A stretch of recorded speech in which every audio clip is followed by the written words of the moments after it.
அல்லேலூயா. இந்த நாள்லையும் கர்த்தருடைய வார்த்தையை கொடுக்கும்படியாய், கர்த்தர் கொடுத்த வார்த்தைகளை உங்களோடு பகிர்ந்து கொள்ளும்படியாய் கொடுத்த இந்த நேரத்துக்காக நான் நன்றி செலுத்துகிறேன். நம்ம தொடர்ந்து இந்த மாதத்தின் தியான வசனத்தை தான் நம்ம வாசித்து நம்ம அதில் தான் தியானித்து கொண்டிருக்கிறோம். அதனுடைய தொடர்ச்சியாக நம்ம 2 பேதுரு 3ஆம் அதிகாரம் 12வது வசனத்தை நம்ம வாசிக்கலாம். 2 பேதுரு 3ஆம் அதிகாரம் 12வது வசனம். அதில் தேவனுடைய நாள் சீக்கிரமாய் வரும்படிக்கு மிகுந்த ஆவலோட காத்திருங்கள். அந்த வார்த்தையை வைத்து நம்ம தியானித்து கொண்டிருக்கிறோம். ஹல்லேலூயா. இந்த நாள்லையும் இந்த வார்த்தையை வைத்து இந்த மாதத்தின் கடைசி ஒரு ஷார்ட்டான ஒரு சத்தியத்தை நமக்கு கர்த்தர் என்ன கற்றுக் கொடுக்கிறார் என்பதை நம்ம உற்சாகமாய் கவனிக்க கர்த்தர் கிருபை தருவராக. தலையிலை தாழ்த்தி நம்ம ஜெபிக்கலாம். எங்களை அதிகமாய் நேசிக்கிற நல்ல தகப்பனே, இந்த நல்ல நாளுக்காய் நாங்கள் நன்றி செலுத்துகிறோம். கர்த்தர் ஆண்டவரே, நீர் எங்களுக்கு வார்த்தையை கொடுக்கிறவர் மாத்திரமல்ல, அந்த வார்த்தையில் உண்மையுள்ளவராகவும் சத்தியம் உள்ளவராகவும் அதை நிறைவேற்றுகிறவராகவும் நீங்கள் காணப்படுகிறதுனால இந்த நாள்லையும் உண்மை நாங்கள் நன்றியோடு துதிக்கிறோம், ஸ்தோத்தரிக்கிறோம். அப்போ ஆண்டவரே, உம்முடைய நாள் சீக்கிரமாய் வரும்படி அப்போ ஆண்டவரே மிகுந்த ஆவலோட காத்திருங்கள் என்று அப்போ ஆண்டவரே நீங்கள் எங்களுக்கு சொன்னீங்களல்லவோ. அப்போ ஆண்டவரே, உம்முடைய வருகையினால் அப்பா உம்முடைய பிள்ளைகள் ஆண்டவரை மிகுந்த ஆவலோடு அப்பா எதிர்பார்த்து காத்திருக்கிற பிள்ளைகளாக இந்த நாளில் நாங்கள் காணப்படுகிறோமா? அப்போ ஆண்டவரே, அந்த மிகுந்த ஆவல் எங்கள் உள்ளத்தில் இல்லை என்றால் அப்போ ஆண்டவரே, அப்போ எங்களுடைய ஆவல் எல்லாம் எங்களுடைய வழிகள் எல்லாம் எதை நோக்கி சென்று கொண்டிருக்கிறது என்பதை இந்த நாள்லையும் நாங்கள் உணர்ந்த வண்ணமாய் அப்போ ஆண்டவரே, உம்முடைய நாளுக்காய் நாங்கள் ஆண்டவரே மிகுந்த ஆவலோடு காத்திருக்கும்படியாய் கர்த்தர் நீர் கிருபை தரணுமா நாங்கள் செபிக்கிறோம். இந்த நாள்லையும் அப்பா காத்திருக்கிற நாங்கள் எப்படிப்பட்டவர்களாய் காணப்பட வேண்டும்? அப்பா நீர் விரும்புகிற அப்பா ஆண்டவரே அந்த வாஞ்சையோடு நாங்கள் காத்திருக்கிறோமா என்பதை அப்பா ஆண்டவரே நாங்கள் இந்த நாளையும் கற்றுக்கொள்ள கர்த்தனை கிருபை தருவீராக. ஒவ்வொரு வார்த்தையிலும் உமது கிருபை காணப்படட்டும். அது எங்களுடைய வார்த்தைக்கு பிரயோஜனமுள்ளதாய் காணப்படட்டுமாய் நாங்கள் ஜெபிக்கிறோம். ஆண்டவரை தாழ்த்தி ஒப்பு கொடுக்கிறோம். கர்த்தராகிய இயேசு கிறிஸ்துவின் நாமத்தில் ஜெபிக்கிறோம் எங்கள் ஜீவனுள்ள நல்ல பிதாவே, ஆமேன். இந்த நாளையும் கர்த்தராகிய இயேசு கிறிஸ்துவுக்கு காத்திருக்கிற நாம் அவருடைய நாளில் நிச்சயமாக வருவார் என்ற அவர் நிச்சயமாய் வருவார் என்று அநேக தீர்க்க தரிசன வசனங்களை நம் வேதத்தில் பார்க்கிறோம். இது நம்ம புதிய ஏற்பாட்டில் மாத்திரம் எழுதியது கிடையாது. புதிய ஏற்பாட்டு காலங்களில் கர்த்தராகிய இயேசு கிறிஸ்து இந்த பூமியில் வந்து அவர் மரித்து 3ஆம் நாள் உயிரோடு எழும்பி மீண்டும் நான் சதா காலம் உங்களோடு இருக்கிறேன் என்று சொன்னவர், நான் மீண்டும் வருவேன் என்று ஒரு காரியத்தை சொல்லி நமக்கு கடந்து சென்றார். அப்போ மீண்டும் வரும் பொழுது நம்மளை மீட்பதற்கென்று நமக்கு பாவம் மன்னிப்பை கொடுப்பதற்கென்று அவர் வரப்போறதில்லை. இந்த உலகத்தை நியாயம் விசாரிப்பதற்கு வேண்டி அவரை ஏற்றுக்கொண்ட ஜனங்களை அவரோடு சேர்த்து கொள்ளவும், அவரை ஏற்றுக்கொள்ளாத அவரை தள்ளின ஜனங்களை அவர் ஆக்கினைக்கு ஒப்பு கொடுக்கவும் அவர் நீதியாய் வருகிற தேவனாய் இருக்கிறார் என்று நம்ம தொடர்ந்து இந்த மாதம் முழுவதும் நம்ம வாசித்து வந்திருந்தோம். அப்போ புதிய ஏற்பாட்டில் மட்டும்தான் இந்த காரியங்கள் கற்றுக் கொடுக்கப்பட்டிருக்கிறதா? தேவனுடைய வருகையை குறித்த அந்த ஆவல் நமக்கு மிகுதியாய் காணப்பட வேண்டும் அப்படின்ற வேத பிள்ளைகள் அப்போஸ்தலர் பேதுரு நமக்கு சொல்லி கொடுக்கும் பொழுது அந்த மிகுந்த ஆவல் நம்ம புதிய ஏற்பாட்டில் மாத்திரம் கற்றுக் கொடுக்கறதுனால நமக்கு மிகுந்த ஆவல் வேண்டுமா என்று பார்க்கும் பொழுது அப்படியாய் கிடையாது. கர்த்தராகிய இயேசு கிறிஸ்து பிறப்பிற்கு முன்பாகவே பழைய ஏற்பாட்டு காலத்திலையும் அவருடைய வருகையை குறித்து அவருடைய நியாயம் தீர்ப்பை குறித்து அநேக சத்தியங்கள் தேவனுடைய சத்தியத்தை தீர்க்கதரிசிகளாய் ராஜாக்களாய் காணப்பட்ட அநேகர் அவருடைய வருகையை குறித்த முக்கியத்துவத்தை வேதத்தில் நமக்கு கற்றுக் கொடுத்துருக்கிறாங்க. அப்படி ஒரு தீர்க்கதரிசியாய் காணப்பட்ட ஒருத்தரை, ஒரு ஆராதனையின் தலைவனாய் காணப்பட்ட ஒருத்தர் எழுதுவதை நம்ம இந்த நாளில் நம்ம பார்க்க போகிறோம். என்ன பார்க்க போகிறோம் அப்படின்றால், அவர் நிச்சயமாய் வருகிறார் என்பதை நம்ம பார்க்கிறோம். என்ன அப்படின்னா, ஆசாப் ஒரு சங்கீதத்தை எழுதியிருக்கிறாரு. சங்கீதம் 50வது அதிகாரம், ஆசாப் எழுதிய சங்கீதம் 50 நம்ம 1 முதல் 6 வசனங்களையும் நம்ம வாசிக்க போகிறோம். சங்கீதம் 50 1 முதல் 6 நம்ம வாசிப்பதற்கு முன்பாய் இந்த இடத்துல சில காரியங்களை நான் கற்றுக் கொடுக்க விரும்புகிறேன். ஆசாப் எழுதின சங்கீதம் என்று நம்ம பார்க்கிறோம். அப்போ அந்த ஆசாப் எழுதிய ஒவ்வொரு சங்கீதத்தினையும் மேலே அந்த சங்கீதத்தின் நோக்கம், அந்த கேரக்டரை குறித்து, யார் எழுதியிருக்கிறாங்க குறித்து வேதம் நமக்கு சில குறிப்புகளை வைத்திருக்கிறது. அதை வேதத்திலையும் அதற்கு முக்கியத்துவத்தை கொடுத்து அதை எழுதியிருக்கிறார்கள். அப்படி இருக்கும் பொழுது ஒரு டைட்டில் காணப்படுகிறது அப்படின்னு நம்ம பார்க்கிறோங்கும்போது அதற்கு ஒரு முக்கியத்துவம் இருக்கிறது என்பதை நம்ம பார்க்கணும். இந்த இடத்துல 50வது சங்கீதம் ஆசாப்பின் சங்கீதம் என்று வேதத்தில் எழுதப்பட்டிருக்கிறது. ஆசாப் யார் என்று பார்க்கும் என்றால் அவன் ஒரு நல்ல ஒரு ஆராதனை ஒரு வீரனாய் காணப்பட்டான். எத்தனை பேருக்கு தெரியும் ஆராதனை எந்த இடத்துல ஒரு ஒழுக்கமாய் ஒரு ஆராதனை ஒரு ஒரு ஒரு கொயர் டீம் ஏற்படுத்தப்பட்டதுன்னு நம்ம வேதத்தில் பார்த்தோம் என்றால் தாவீதின் காலத்தில் தான் நமக்கு அந்த ஆராதனை அந்த கொயர் டீம் ஆராதனைக்கென்று ஒரு முக்கியத்துவம் கொடுத்து ஒரு கொயர் டீம் ஏற்படுத்தப்பட்டது நம்ம பார்த்தோம்னா வேதத்தில் தாவீது தான் முதலாவது அதை தொடங்கியதாய் நமக்கு வேதத்தில் கற்றுக்கொள்ள முடியும். அப்போ அந்த கொயர் டீமில் கடைசி பகுதியில் நின்றவராய் தான் முதலாவது காணப்பட்டார் இந்த ஆசாப். அப்போ அந்த ஆசாப் அந்த கடைசி பகுதியில் நின்று கொண்டிருக்கிறவர் காலப்போக்கில் ஒரு நாளில் அவர் எந்த இடத்துக்கு வாரார் அப்படின்றால் வேதத்தில் இந்த ஆசாரிப்பு கூடாரம் தேவனுடைய பெட்டி வைக்கப்படும் பொழுது தாவீது கூப்பிடுறார். ஆராதனை தலைவனாய் காணப்பட்ட ஆசாப் அப்படின்று முன்பாய் நிற்கட்டும் அப்படின்ட்டு. அப்போ கடைசி பகுதியில் ஒரு ஆராதிக்கிற ஒரு ஒர்ஷிப் லீடராய் காணப்பட்ட அந்த ஆசாப் பிரதான ஒரு ஒர்ஷிப் லீடராய் தாவீதிற்கு முன்பாய் அன்றைய நாளில் காணப்பட்டான். அப்போ இதில் நம்ம பார்க்குறோங்கும்போது அந்த ஆராதனை வீரன் கடைசி அந்த ரோலை காணப்பட்ட ஆராதனை வீரன் எந்த அளவுக்கு கர்த்தரை உண்மையாய் அவன் ஆராதித்திருப்பான் அப்படிங்கிறத நம்ம பார்க்க முடிகிறது. அடுத்தபடியாக இந்த ஆசாப்பை குறித்து வேதம் நமக்கு இன்னொரு காரியத்தையும் கற்றுக் கொடுக்கிறது. வாசிக்கலாம். 2 நாளாகமும் 29 30வது வசனம். 2 நாளாகமும் 29வது அதிகாரம் 30வது வசனத்தை யாராவது ஒருத்தர் வாசிங்க பார்க்கலாம். எசேக்கியா ராஜாவும் பிரபுக்களும் லேவியரை நோக்கி, நீங்கள் தாவீதும் ஞான திருஷ்டிக்காரனாகிய ஆசாப்பும் பாடின வார்த்தைகளினால் கர்த்தரை துதியுங்கள் என்றார்கள். அப்பொழுது மகிழ்ச்சியோடு துதி செய்து தலை குனிந்து பணிந்து கொண்டார்கள். ஸோ இந்த இடத்துல எசேக்கியா ராஜா சொல்லும் போது என்ன சொல்றாரு, ஞான திருஷ்டிக்காரனாகிய ஆசாப் அப்படின்ட்டு. நம்ம ஒர்ஷிப் லீடராய்த்தான் நம்ம ஆசாப்பை நம்ம பார்க்கிறோம். அவர் ஒர்ஷிப் லீடர் மாத்திரம் கிடையாது, அவர் ஒரு தீர்க்க தரிசனம் உரைக்கிறவராய் கர்த்தருடைய ஞானத்தின் வெளிப்பாடை அவர் சொல்லுகிறவராய் காணப்பட்டார். எத்தனை பேர் விசுவாசிக்கிறீங்க வேத வார்த்தை இப்படி சொல்லுகிறது என்று? அல்லேலூயா. இந்த நேரத்திலையும் நம்ம பார்க்கிறோம் ஆராதனை நீங்கள் ஒவ்வொருத்தரும் நீங்கள் செய்கிறீங்க, இங்கேருந்து லீட் பண்ணுறவங்க நம்ம இருக்கிறோம். கர்த்தர் ஆராதனை உண்மையாய் அவரை ஆராதிக்கிற ஜனங்களுக்கு அவருடைய ஞானத்தை அவருடைய சத்தியத்தை அவருடைய வெளிப்பாடை கொடுக்கிற தேவனாய் இந்த இடத்துல காணப்பட்டார். அப்படிப்பட்ட ஒரு ஞான திருஷ்டிக்காரனாய் இந்த இடத்துல ஆசாப் காணப்பட்டார். இப்போ அவர் எழுதின இந்த 50வது சங்கீதம் அவர் என்ன எழுதியிருக்கிறார் என்று 1 முதல் 6வது வசனத்தை வரை நான் வாசிக்கிறேன். வல்லமையுள்ள தேவனாகிய கர்த்தர் வசனித்து சூரியன் உதிக்கும் திசை தொடங்கி அது அஸ்தமிக்கும் திசை வரைக்கும் உள்ள பூமியை கூப்பிடுகிறார். ஸோ வல்லமையுள்ள தேவனாகிய கர்த்தர் வசனித்து சூரியன் உதிக்கும் திசை தொடங்கி அது அஸ்தமிக்கும். இப்போ பூமி எங்கும் இருக்கிற எல்லாருக்கும் கொடுக்கிற ஒரு இன்ஸ்ட்ரக்ஷனாக இந்த இடத்துல காணப்படுகிறது. 2வது வசனம், பூரண வடிவுள்ள சீயோனிலிருந்து தேவன் பிரகாசிக்கிறார். நம்முடைய தேவன் வருவார், மௌனமாயிரார். அவருக்கு முன் அக்கினி பட்சிக்கும், அவரை சுற்றிலும் மகா புசல் கொந்தளிப்புமாயிருக்கும். அவர் தம்முடைய ஜனத்தை நியாயம் தீர்க்க உயர இருக்கும் வானங்களையும் பூமியையும் கூப்பிடுவார். பலியினாலே என்னோட உடன்படிக்கை பண்ணின என்னுடைய பரிசுத்தவான்களை என்னிடத்தில் கூட்டுங்கள் என்பார். வானங்கள் அவருடைய நீதியை அறிவிக்கும். தேவனே நியாயாதிபதி. அல்லேலூயா. ஸோ இந்த இடத்துல பாருங்க எவ்வளோ ஒரு பெரிய ஒரு தீர்க்க தரிசனமாய் இந்த சங்கீதத்துக்கெல்லாம் அப்புறம் பல நூற்றாண்டுகள் கழிந்ததுக்கு அப்புறம் தான் கர்த்தராகிய இயேசு கிறிஸ்து இந்த பூமியில் வெளிப்பட்டு இந்த ரட்சிப்பின் வழியை ஏற்படுத்தி கொடுத்து அதுக்கப்புறமும் நம்ம இப்போ 2000 வருடங்கள் தாண்டி நம்ம சென்று கொண்டு இருக்கிறோம் அவருடைய வருகையை ஆவலோடு எதிர்பார்த்து கொண்டு. அப்போது கிட்டத்தட்ட இப்போ ஒரு அப்ராக்சிமேட்டில் இது பார்த்தாலே ஒரு 4000 வருடங்களுக்கு முன்பாய் எழுதப்பட்ட ஒரு தீர்க்க தரிசன வார்த்தை. அப்போ கர்த்தர் எவ்வளவு நல்லவராய் காணப்படுகிறார். அல்லேலூயா.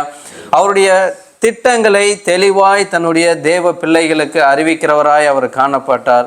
அதை ஞாபகப்படுத்தவும் மீண்டும் மீண்டும் அவருடைய திட்டத்தை நமக்கு மீண்டும் மீண்டும் அதை அறிவிப்பதற்கும் அவர் ஒருபோதும் மறைத்தவராய் காணப்படவில்லை. அவர் வெளியரங்கமாகவே இந்த காரியங்களெல்லாம் வைத்து சென்றவராய் காணப்பட்டார். அப்போ இந்த இடத்துல அவர் என்ன செய்கிறார்னா, வல்லமையுள்ள தேவனாகிய கர்த்தர் வசனித்து சூரியன் இப்போ உலகம் எங்கும் காணப்படுகிற இந்த பூமியில காணப்படுற எல்லா திசை எங்கும் அவர் ஒரு சத்தத்தை கூப்பிடுகிறார். அவருடைய அழைப்பை கொடுக்கிறார். எப்படின்னா பூரண வடிவுள்ள சீயோனிலிருந்து தேவன் பிரகாசிக்கிறார். அப்போ பரலோகத்தில் இருந்து தேவன் என்ன சொல்லுகிறார்னா, நம்முடைய தேவன் வருவார், நான் வருவேன் என்று அந்த வார்த்தையை சொல்லுகிறார். மௌனமாயிறார். இப்போ மௌனமாய் இருக்கிறதை போல காணப்படுகிற இந்த சூழ்நிலை இது நிரந்தரம் அல்ல என்பதை இந்த இடத்துல நம்ம உணர வேண்டும். மௌனமாயிறார். நம்முடைய தேவன் வருவார் என்ற அந்த ஒரு வார்த்தையோடு மாத்திரம் நிப்பாட்டி இருக்கலாம். அந்த இடத்துல என்ன சொல்றார், மௌனமாயிறார். இப்போ மௌனமாய் அவர் இருக்கிற தேவனாய் இருக்கிறார். அவர் அப்படியே இருக்க போவதில்லை. அவர் நிச்சயமாய் வருவார் என்று நமக்கு இந்த நாட்களில் அவர் எழுதி வைத்திருக்கிறார். அவருக்கு முன் அவர் வரும்பொழுது எப்படி இருக்கும் என்று இந்த இடத்துல காணப்படுகிறது. அவருக்கு முன் அக்கினி பட்சிக்கும், அவரை சுற்றிலும் மகா புசல் கொந்தளிப்புமாயிருக்கும். அவர் தம்முடைய ஜனத்தை நியாயம் தீர்க்க உயர இருக்கும் வானங்களையும் பூமியையும் கூப்பிடுவார். இப்படித்தான் நம்ம பேதுருல பார்க்குறோம். கர்த்தருடைய வருகை நாள் எப்படிப்பட்டதாய் காணப்படும் என்று அநேக சத்தியங்கள் நம்ம கேட்டிருக்கிறோம். பூமி உருகி போகும் என்று அன்றைய நாட்களில் எப்படி இருந்ததோ அப்படிதான் காணப்படும் என்று நமக்கு வேதத்தில் நம்ம கற்றிருக்கிறோம். அப்போ 5வது வசனம், பலியினாலே என்னோட உடன்படிக்கை பண்ணின என்னுடைய பரிசுத்தவான்களை என்னிடத்தில் கூட்டுங்கள் என்பார். அப்போ பலியினாலே தன்னை பலியாய் கொடுத்த அந்த தேவன் பாருங்க, எவ்வளோ ஒரு பெரிய ஒரு சத்தியம். எத்தனையோ வருடங்களுக்கு கர்த்தர் வெளிப்படுவதற்கு இந்த பூமியில் அவர் ஒரு பிறக்கும் முன்பாகவே இந்த இடத்துல எப்படி சொல்லப்பட்டிருக்குதுன்னா, பலியினாலே என்னோட உடன்படிக்கை பண்ணப்பட்ட. அப்போ பலியினாலே அவருடைய சரீரம் இந்த பூமியிலே நமக்கு வேண்டி அவர் ஒப்பு கொடுத்து அவருடைய நாமத்தின் மேல் விசுவாசத்தை வைக்கும் பொழுது அப்போ அந்த பலியை அவர் கொடுத்திருக்கிறாரு. ஒரு நம்மளுடைய மீட்புக்கென்று கொடுத்த அந்த பலியை ஏற்றுக்கொண்டவர்களாய் எனக்காய் தேவன் இந்த பூமியில வந்தார். அந்த தேவனே எனக்கு வேண்டி இந்த பூமிக்கு வந்திருந்தார். அப்போ அந்த தேவனுடைய நாமம் கர்த்தராகிய இயேசு கிறிஸ்து. அவரே எனக்காக 3ஆம் நாள் உயிரோடு எழும்பினார். சதா காலம் என்னோடு இருக்கிறார், மீண்டும் வருவேன் என்று சொன்னார். அப்படிங்கிற அந்த பலியின் அர்த்தத்தை உணர்ந்தவர்களாய் இந்த நாட்களில் நம்ம காணப்பட வேண்டும். அந்த விசுவாசத்தோடே ஆயத்தமாய் காணப்படுகிற ஜனங்களைத்தான் அவர் மீட்க வருகிற தேவனாய் காணப்படுகிறார். அவரோடு சேர்க்க கர்த்தர் கட்டளையிட்டவராய் காணப்படுகிறார். 6வது வசனம், வானங்கள் அவருடைய நீதியை அறிவிக்கும், தேவனே நியாயாதிபதி. அப்போ வானங்கள் அவருடைய நீதியை அறிவிக்கும். அப்படி இருக்கும் பொழுது கர்த்தர் இந்த பூமியில என்ன செய்யணும் என்று தீர்மானித்திருக்கிறாரோ அது இந்த பூமியில நிறைவேறவே செய்யும். அவர் வருகிறவர் எப்படிப்பட்டவராய் காணப்படுகிறார், நியாயாதிபதியாய் வருகிறார் என்றுதான் காணப்படுகிறது. அப்போ இந்த நாட்களில் நம்ம ஒரு நியாயாதிபதியை, ஒரு ஜட்ஜ்மெண்ட்டுக்கு வேண்டி எவ்வளோ ஒரு கொலை செஞ்சிட்டோம். அறிந்தோ அறியாமலே ஒரு கொலை இந்த பூமியில் நடந்ததுக்கப்புறம் ஒரு ஜட்ஜ்மெண்ட்டுக்கு வேண்டி அந்த சுப்ரீம் கோர்ட் ஜட்ஜாக இருந்தாலும் சரி, யாராக இருந்தாலும் அந்த நீதிபதிக்கு முன்பாய் அந்த ஆத்மாவை கடந்து செல்லும் பொழுது, அந்த மனிதன் கடந்து செல்லும் பொழுது, அந்த நீதிபதியை பார்க்கும் பொழுதெல்லாம் அவருடைய இருதயத்தில் எப்படிப்பட்ட ஒரு பயம் காணப்படும். என்ன தீர்ப்பை கொடுக்க போகிறார் அப்படிங்கிற ஒரு பயம். இந்த உலக பிரகாரமான ஒரு தவறான ஒரு செயல்களுக்கு நமக்கு அப்படிப்பட்ட ஒரு தண்டனை கிடைக்க போகிறதுக்கே நம்மளுடைய இருதயம் உடைந்து போய் காணப்படும். அவர் மாத்திரம் இல்லை, அவரை சார்ந்திருந்த குடும்பங்களோ அப்போ எப்படி ஒரு துக்கத்தோடு காணப்படுறாங்க. அப்போ இந்த நியாயாதிபதி வரும் பொழுது அவர் எப்படி வருகிறார், நம்ம இப்பவும் சாந்த குணம் உள்ளவராய் நமக்காய் மீட்பை தந்தவராய் வரப்போகிறார் என்ற அந்த ஒரு பயமில்லாத ஒரு காரியமாய் நமக்கு காணப்படுகிறதா? நம்ம செய்வதையெல்லாம் அவர் சகித்து கொண்டிருக்கிறார். இந்த நாட்களில் செய்ததற்குரிய பலனுக்குரிய தண்டனையை கொடுக்காத தேவனாய் இந்த நாட்களில் காணப்படுவதனால அப்போ அவருடைய வருகையும் நம்ம அந்த அசட்டையாய் நம்ம எண்ணிக்கொண்டிருக்கிறோமா? இந்த நாட்களில் நம்மளை நாமே ஆராய்ந்து பார்க்கணும். இந்த அசட்டையின் நாளுக்கு நம்ம இப்போ அசட்டையாய் காணப்படுவோம் என்றால் அவர் நியாயாதிபதியாய் வரும் பொழுது நம்மளுடைய செய்த செயலுக்குரிய தண்டனையை அவர் கொடுக்கிறவராய் வருகிறாருங்கும் பொழுது நம்ம அவருக்கு முன்பாய் எப்படி ஒரு ஆயத்தமாய் காணப்படுகிறோம்.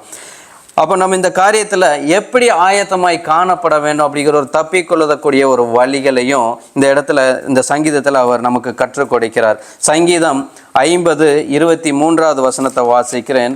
50:23 ஸ்தோத்திர பலியிடுகிறவன் என்னை மகிமைப்படுத்துகிறான், தன் வழியை செவ்வாய்ப்படுத்துகிறவனுக்கு தேவனுடைய ரட்சிப்பை வெளிப்படுத்துவேன் என்று சொல்லியிருக்கிறார். அல்லேலூயா. ஸோ இந்த இடத்துல பாருங்க, தேவன் வருகிறார் என்று இந்த சங்கீதத்தில் சொல்லாதபடி ஒரு மொத்த சுவிசேஷத்தையும் இந்த இடத்துல ஒரு அடக்கி வைத்த ஒரு சங்கீதமாய் காணப்படுகிறது. ஒரு ஆராதனை வீரனுக்கு கர்த்தர், உண்மையாய் ஆராதிக்கிற ஒரு ஜனத்திற்கு, ஒரு ஆத்மாவுக்கு கர்த்தர் எப்படிப்பட்ட ஒரு வெளிப்பாடை கர்த்தர் கொடுத்திருக்கிறார். அப்போ இந்த நாட்களையும் நம்ம எப்படிப்பட்டவர்களாய் காணப்படுகிறோம், நம்மளுடைய ஆராதனை எப்படிப்பட்டதாய் காணப்படுகிறது. ஆராதனைக்கு நம்ம உண்மையாய் அவரை, அதனால தான் இந்த சபையில் இந்த ஆராதனை வழிமுறைகள், நம்ம உண்மையாய் அவரை ஆராதிக்கணும், நன்றி செலுத்தணும். அப்போ உண்மையாய் நம்மளுடைய காரியத்தில் காணப்படும் பொழுது கர்த்தர் நம்மோடு இடைப்படுவதை நம்மால் காண முடியும். இதோடைய என்ன நம்ம காணப்படுகிறோம் அப்படின்னா, இதோட டைட்டில் என்னன்னு நம்ம பார்த்தோம் அப்படின்னா, இன்றைய நாளுக்குரிய நம்ம அந்த சத்தியத்தில் நம்ம காணப்படும் பொழுது கர்த்தருடைய நாளுக்கு நாம் ஆயத்தமா அப்படிங்கிற தலைப்பில் தான் நம்ம பார்த்து கொண்டிருக்கிறோம். கர்த்தருடைய நாளுக்கு நாம் ஆயத்தமா. அப்போது கர்த்தருடைய நாளுக்கு நாம் ஆயத்தமா என்று காணப்படும் பொழுது, நம்ம ஆயத்தமாக இருப்பதனால தான் நம்ம அவரை ஏற்றுக்கொண்டிருக்கிறோம், நம்ம ரட்சிப்புக்குள்ள வந்திருக்கிறோம், அவரை விசுவாசித்து கொண்டிருக்கிறோம். ஆனாலும் அந்த நாளுக்கென்று மிகுந்த ஆவலோட காத்திருங்கள் என்று வேதம் கற்றுக் கொடுக்கிறது. அப்போ மிகுந்த ஆவலோட நான் ஆயத்தமாய் காணப்படுகிறேனா என்று பார்க்கும் பொழுது, முதலாவது பாயிண்டாய் நம்ம என்ன பார்க்க போகிறோம், நம் வழிகளை கர்த்தருக்கு முன்பாக செவ்வையானதாக காணப்பட வேண்டும் என்று இந்த சங்கீதம் 50:23 வசனத்தில் நமக்கு கற்றுக் கொடுக்கப்படுகிறது. அப்போ நம்முடைய வழிகளை கர்த்தருக்கு முன்பாக செவ்வையானதாக காணப்பட வேண்டும். இப்போ 50:23 நம்ம பார்த்துருந்தோம், ஸ்தோத்திர பலியிடுகிறவன் என்னை மகிமைப்படுத்துகிறான், தன் வழியை செவ்வை பண்ணுகிறவனுக்கு தேவனுடைய ரட்சிப்பை வெளிப்படுத்துவேன் என்று சொல்லுகிறார். அப்போ செம்மையான வழிகள் காணப்பட வேண்டும் என்றால் நம்ம வழிகள் செம்மையானது என்று எப்படி காணப்படும்? இப்போ பரலோகத்தில் தேவனுடைய ரட்சிப்பு தன்னுடைய வழிகளை செம்மைப்படுத்துகிறவனுக்கு அருளப்பட்டிருக்கிறது என்பதை நாம் உணர்ந்தவர்களாய் காணப்பட வேண்டும். அப்போ ஒவ்வொரு நாளும் நம்முடைய வழிகள் செம்மையானதாய் காணப்படுகிறதா என்று நம்ம எப்படி ஜட்ஜ் பண்ணுறோம்? இப்போ நம்மளுக்கு ஒரு காரியத்தை பண்ணுகிறோம், இப்போ நம்ம பண்ணுறது சரியா தவறா என்று நிதானிப்பதற்கு ஒரு ஃபிலாசபி இருக்கலாம். ஒரு மேத்து போடுறோம் அப்படின்னா அந்த கணக்கு நம்ம போடும்போது அதுக்கு ஒரு ஃபார்முலா இருக்கும். அந்த ஃபார்முலா பிரகாரம் போட்டால் மட்டும்தான் ஒரு கரெக்டான ஆன்சர் வரும். அப்போது நமக்கு என்ன, நம்முடைய வழிகள் செம்மையாய் காணப்படுவதற்கு நமக்கு என்ன ஃபார்முலா காணப்படுதுன்னா, வேதம் தான், அவருடைய வார்த்தைகள் தான் நம்மளுடைய வழிகள் செம்மையாய் காணப்படுவதற்கு காணப்படுகிற ஒரு ஃபார்முலாவாய் காணப்படுகிறது. பரலோக ராஜ்யத்திற்கு நேராக பிரவேசிக்கிற நம்முடைய வழிகள் செவ்வையானதாக காணப்பட வேண்டும், கர்த்தருக்கு பிரியமுள்ளதாக காணப்பட வேண்டும் என்பது மிக முக்கியமான காரியம். அப்போ இந்த இடத்துல நம்ம பார்க்குறோம், இந்த பாவம் நிறைந்த உலகில் நாம் எப்படி செவ்வையாய் நடக்க முடியும்? அப்போ கர்த்தர் செவ்வையாய் நடங்கன்னு என்று சொல்லியிருக்கிறார். ஆனால் நமக்கு முன்பாக அநேக டிஸ்ட்ராக்ஷன் காணப்படுகிறது. இப்போ பிள்ளைகளுக்கு நம்ம ஒரு காரியத்தை, ஒரு தவறு செய்யக்கூடாது, இப்படி தான் செய்யணும், இப்படி செய்கிறது பாவம் தப்பு அப்படின்னு நம்ம சொல்லி கொடுத்துட்டு இருக்கும் பொழுது, இந்த உலகத்துக்குள்ள அந்த பிள்ளை நம்ம வீட்டை கடந்து செல்லும் பொழுது அந்த இடத்துல அநியாயமாய் ஒரு காரியத்தை பார்க்கும்போது அவனால் ஏற்றுக்கொள்ள முடியவில்லை. அப்போது நம்ம கற்றுக் கொடுக்கிறது, வேதம் நமக்கு கற்றுக் கொடுக்கிறது. ஆனால் இந்த உலகத்தில் இப்படி தான் இரு என்று கற்றுக் கொடுக்கிறது, செம்மையான வழிகளில் நீங்கள் நடங்க உங்களுடைய வழிகளை அப்படின்னு கற்றுக் கொடுக்கிறது. ஆனால் அந்த உலகத்துக்குள்ளே நீங்கள் போகும் பொழுது, நாம் கடந்து செல்லும் பொழுது அங்கே இருக்கிற சூழ்நிலைகள் எல்லாம் நம்ம செம்மையானவர்களை நடக்க உகந்ததாய் இல்லை என்று காணப்படுகிறது. அப்படி இருக்கும் பொழுது நம்ம எப்படி அவருக்கு மிகுந்த ஆவலோடு காத்திருக்கிற நாம் நம்மளோட வழிகளை காத்துக்கொள்ள முடியும்? வாசிக்கலாம். நாம் இந்த இடத்துல நீதிமொழிகள் 3 வசனம் என்ன கற்றுக் கொடுக்கிறது என்றால், உன் வழிகளெல்லாம் அவரை நினைத்துக்கொள், அப்பொழுது அவர் உன் பாதைகளை செவ்வைப்படுத்துவார் அப்படின்ட்டு நமக்கு இந்த இடத்துல காணப்படுகிறது.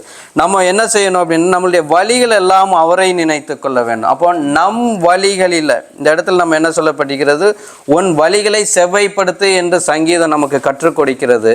அப்போ நம் வழிகளை நம்மளால் செவ்வைப்படுத்த முடியாது அப்படிங்கும் பொழுது நாம் என்ன செய்ய வேண்டும் என்றும் வேதம் கற்றுக் கொடுக்கிறது. நீதிமொழிகள் 3 வசனம் வாசிங்க. உன் வழிகளில் எல்லாம் அவரை நினைத்துக்கொள், அப்பொழுது அவர் உன் பாதைகளை செவ்வைப்படுத்துவார். ஹல்லேலூயா.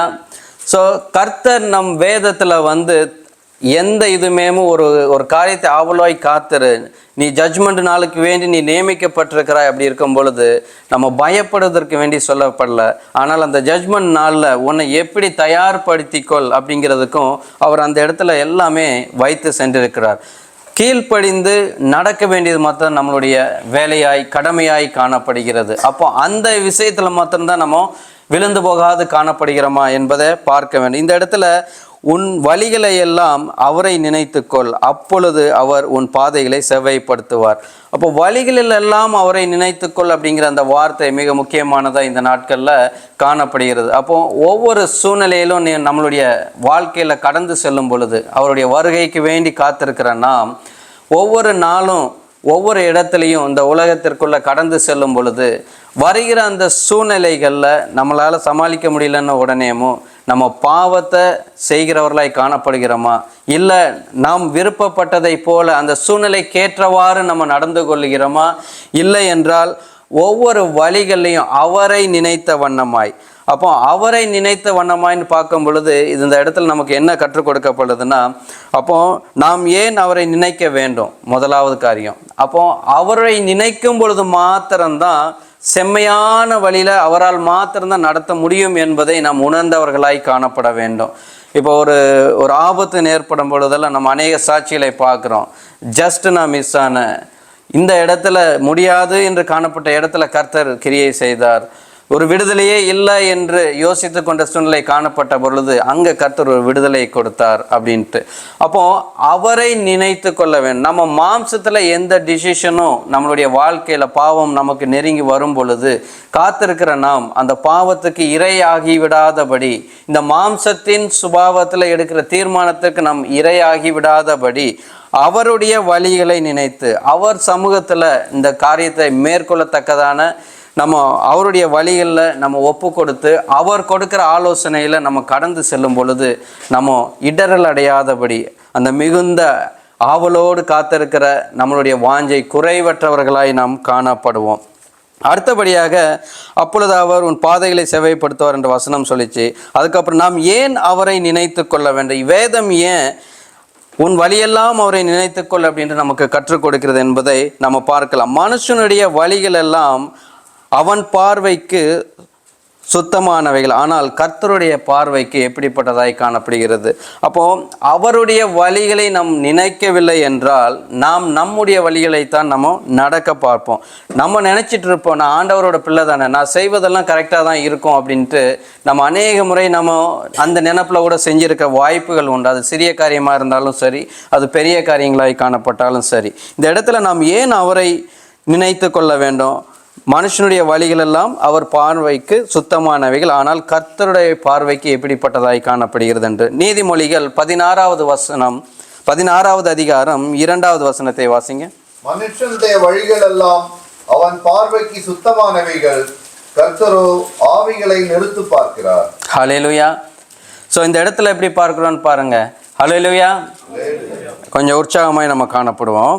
அப்போ இந்த இடத்துல என்ன காணப்படுது என்றால், மனுஷனுடைய வழிகள் அவரை நினைக்கவில்லை என்றால் நம்ம என்ன நினைக்கிறோம்னா, நம்மளுடைய வழிகள் எல்லாம் நம் பார்வைக்கு சுத்தமானவைகளாக தானே காணப்படுகிறது. ஒரு காரியம், ஒரு நற்கிரியை நீங்கள் செய்ய வரீங்க, நீங்கள் சபையில் ஒரு காணிக்கையவே நீங்கள் போடுறீங்க அப்படின்னாலும் நீங்கள் போடுற அந்த பார்வை உங்கள் இருதயத்தில் எப்படி நான் கர்த்தருக்கு வேண்டி கொடுக்கிறேன் அப்படின்ற நீங்கள் போடுகிறீர்களா, இல்லைன்னா கர்த்தர் இதை எனக்கு ஆசீர்வாதமாய் கொடுத்தார், அதாவது கர்த்தருடைய ராஜ்யத்திற்கென்று இதை நான் அவருடைய ஊழியத்திற்கு விதைக்கிறேன், அப்படி ஒரு எண்ணத்தில் நம்ம போடுகிறோமா? அப்போ ஏன் அப்படின்னா அந்த காணிக்கை போடுறதை குறித்து கூட கர்த்தர் அழகாய் வேதத்தில் சொல்லியிருக்கிறார். அப்போ அந்த ஸ்திரீயோட காணிக்கை, அந்த 2 காசு போட்ட அந்த ஸ்திரீயோட காணிக்கை எவ்வளோ முக்கியமானதாய் கர்த்தர் பார்த்தார் என்று நம்ம பார்க்கிறோம். அப்போ ஒவ்வொரு காரியத்தையும் நான் ஊழியத்தில் தான் இருக்கிறேன், சுவிசேஷ ஊழியத்தை பண்ணுறேன், நான் இந்த ஊழியத்தை பண்ணுறேன், அந்த ஊழியத்தை பண்ணுறேன் அப்படின்னு சொல்லிட்டு நான் செய்வதெல்லாம் சரியாய் காணப்படும் அப்படின்ட்டு நம்மளே நம்ம வஞ்சித்து கொள்கிறவர்களாய் காணப்படாதபடி எதை செய்தாலும் நான் அவருடைய நாமத்திற்கென்று அவர் பிரியப்படுகிற காரியமாய் காணப்பட வேண்டும் என்று அவர் செய்த ஈவை நன்றி செலுத்தும் வண்ணமாய் அந்த இடத்துல ஒரு சுவிசேஷ ஊழியம் செய்கிறோம் அப்படின்னா இது என் மேல் கட்டளையாய் கொடுக்கப்பட்டதனால் நான் இது செஞ்சே தீரணும், இது என்னுடைய கட்டளை, இதை நான் அதற்கு பாத்திரவானாய் காணப்படுகிறேன், நான் தான் செய்யணும் அப்படிங்கிற அந்த நினைப்போட நம்ம செய்கிறோமா? இல்லை என்றால் இத்தனை ஆத்மாவை நான் கர்த்தருக்குள்ளே கொண்டு வந்துட்டு இந்த மேட்டிமைக்க வேண்டி நம்ம செய்கிறோமா? இப்படின்ட்டு அநேக காரியங்கள் உண்டு. நான் சாதாரண சில காரியங்களை சொல்லிட்டு இருந்தேன். அதே தான் இந்த உலக பிரகாரமான காரியங்கள்லையும் நம்ம செய்யக்கூடிய அந்த காரியங்கள் எப்படிப்பட்டதாய் காணப்படுகிறது. அப்போது இப்படிப்பட்ட ஒரு சூழ்நிலையில் வாழ்கிற நம்ம அந்த பூமியில் வாழ்கிற இந்த பிள்ளைகளாய் காணப்படுகிற நாம் மிகுந்த ஆவலோடு காணப்படும் பொழுது நம்ம மெயினாக என்ன செய்ய வேண்டும் அப்படின்னா அவருடைய வழிகளை, அப்போ கர்த்தருடைய வழிகளில் நம்மை காத்து கொள்கிறவர்களாய் காணப்பட வேண்டும். ஒவ்வொரு விஷயத்திலும் அவருடைய ஆலோசனைகளை, நம்முடைய வழிகள் செவையானதாய் காணப்பட வேண்டும் என்றால் கர்த்தருடைய வழிகளில் மாத்திரம்தான், கர்த்தர் கொடுக்குற ஆலோசனைகளை மாத்திரம்தான் நாம் பின்பற்றி நடக்கிறவர்களாய் காணப்பட வேண்டும். அப்படிப்பட்டவனாய் நம்ம காணப்பட முடியுமா? இந்த வேதத்தில் நமக்கு அப்படிப்பட்டவர்களாய் இவ்வளோ ரொம்ப ஸ்ட்ரிக்டான ரூலாக இருக்குதே, அப்படி நம்மளால் வாழ முடியுமா இந்த பூமியில் அப்படின்ட்டு கேள்வி ஏற்படும் என்றால் கட்டாயமாக எல்லாருக்குமே தோணும். அப்போ வேதத்தில் ஒருத்தரை குறித்து நம்ம பார்க்க முடிகிறது. யோபுவை நம்ம பார்க்கலாம். யோபு இங்கே அவர் ஒரு ஸ்டேட்மெண்ட்டை கொடுக்குறாரு. யோபு 33வது அதிகாரம் 9வது வசனம். யோபு 33:9. நான் மீறுதல் இல்லாத சுத்தன், நான் குற்றமற்றவன், என்னில் அக்கிரமம் இல்லை. ஹல்லேலூயா. அதே போல் யோபுவை குறித்து தேவன் கொடுக்கிற ஒரு சாட்சியின் வசனத்தையும் நம்ம இந்த இடத்துல நம்ம வாசிக்கலாம். யோபு 1வது அதிகாரம் 8வது வசனத்தை வாசிக்கலாம். கர்த்தர் சாத்தானை நோக்கி, என் தாசனாகிய யோபுவின் மேல் கவனம் வைத்தாயோ? உத்தமனும் சன்மார்க்கனும் தேவனுக்கு பயந்து பொல்லாப்புக்கு விலகுறவுமான அவனை போல பூமியில் ஒருவனும் இல்லை என்றார். ஆமென். ஹல்லேலூயா. பாருங்க, கர்த்தர் ஒவ்வொரு காரியத்தையும், முடியாத காரியத்தை நம்ம வாழ்க்கையில் அவர் வைக்கிறதும் இல்லை, அவர் செய்கிறதும் இல்லை. நிறைவேற்றக்கூடிய நம்பலத்தினால் அல்ல, அவரை சார்ந்து இருக்கும்போது நிறைவேற்றக்கூடிய அந்த ஒரு வார்த்தைகள் மூலியமாக தான் நம்மளை வழி நடத்துவார். செய்ய முடியாத ஒரு காரியத்தை அவர் என்றைக்குமே கொடுத்ததில்லை. அப்போ ஒரு சோதனை வந்தாலுமே நம்மளுடைய வாழ்க்கையில் நம்மளோட கெப்பாசிட்டி எவ்வளோன்னு அந்த கர்த்தருக்கு தெரியும். அப்போ அதுக்கு மீறின சோதனையை அவர் நமக்கு அனுமதிக்கிற தேவனாகவே இல்லை. அதனால் இந்த நாட்கள் நம்ம புரிந்து கொள்ள வேண்டியது, இந்த பூமியிலையும் கர்த்தருடைய வழிகளை பின்பற்றி நடக்கிற ஒரு மனிதனை தான் நம்ம பார்க்குறோம். எவ்வளோ அழகாக யோபு சாட்சி சொல்கிறார் பாருங்க. நான் மீறுதல் இல்லாத சுத்தன், நான் குற்றமற்றவன், என்னில் அக்கிரமம் இல்லை. அப்போ ஒரு மனிதனாய் இந்த பூமியில் வாழ்ந்த ஒருவனாய் சொல்லக்கூடும் என்றால், நாம் சிஷ்டாங்கமாய் தேவன் இந்த பூமியில் வெளிப்பட்டு நமக்காக அவர் செய்து முடித்த காரியத்தை அநேக சாட்சிகளாய் நம் கையில் வைத்து கொண்டு நம்மளால் வாழ முடியாது என்று இந்த நாட்கள் நம்ம நினைக்கிறோமா? நம்மளால் வாழ முடியும். ஹல்லேலூயா. ஆனால் ஏன் வாழ மாட்டேங்கிறோம்? அதைத்தான் நம்ம பார்க்கணும். இந்த நாட்களில் நம்மளுடைய வழிகளை ஏன் நம்ம செவ்வைப்படுத்துகிற வழிகளாய் நம்மளுடைய வழிகள் இல்லை என்பது அது நமக்கு தான் தெரியும். அது நம்மளுடைய சோர்வாய் காணப்படலாம், ஒரு அலட்சியமாய் காணப்படலாம், இல்லை தேவனை குறித்த ஒரு அறிவில்லாததாய் காணப்படலாம். அவன் இப்படிப்பட்டவர்களாய் நம்ம காணப்படக்கூடாது. அதனால் இந்த முதலாவது காரியம் நம்ம என்ன பார்த்தோம்? மிகுந்த அவளோட காத்திருக்கிற நாம் நம் வழிகளை கர்த்தருக்கு முன்பாக செவ்வையானதாக காணப்பட வேண்டும். அடுத்த வழியாக இரண்டாவது ஒரு காரியத்தை நம்ம பார்க்க போகிறோம். நாம் எப்பொழுதும் சிலுவையை குறித்தே அல்லாமல் வேறொன்றையும் குறித்து மேன்மை பாராட்டாமல் காணப்பட வேண்டும். ஹல்லேலூயா. அப்போ முதலாவது நம்முடைய வழிகள் செவ்வையானதாய் காணப்பட வேண்டும். ரெண்டாவது நம்ம அவளோடு காத்திருக்கிற நாம் எப்படி காணப்பட வேண்டும் என்று சொல்லுகிறது, எப்பொழுதும் சிலுவையை குறித்தே அல்லாமல் வேறொன்றையும் குறித்து மேன்மை பாராட்டாது நம்மளுடைய வாழ்க்கை காணப்பட வேண்டும். இதுக்கு நம்ம என்ன வார்த்தையில பார்க்கலன்னா, கலாத்தியர் புத்தகம் 6வது அதிகாரம் 14 16 வரைக்கும் வாசிக்கலாம்.